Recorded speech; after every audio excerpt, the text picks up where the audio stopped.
বাচ্চারা আজকে আমি তোদের পড়াবো না। তাহলে ম্যাম কি করাবেন? জয় আজকে সবাই নাচ করে দেখা, আর যে সবথেকে ভালো নাচ করবে তাকে আমি পুরস্কার দেব।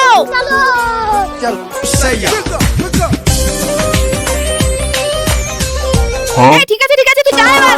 नीचे पान की दुकान ऊपर का मकान बच के आना मेरी जान। হয়েছে আছে তোর হয়েছে যা।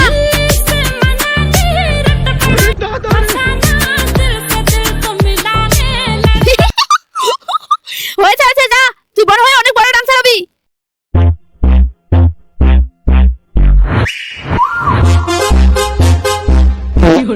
আরে কত হয়েছে তুই অনেক পাছে তুলে আছিস, আর করতে হবে না, নাহলে আমাদের স্কুলে ছাত্রই ভেঙে যাবে।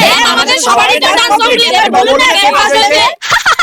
ফার্স্ট তো তোরা কেউ হসনি, আমি তো এমনিই তোদের সঙ্গে মজা করছিলাম। এই স্কুলের প্রফেসর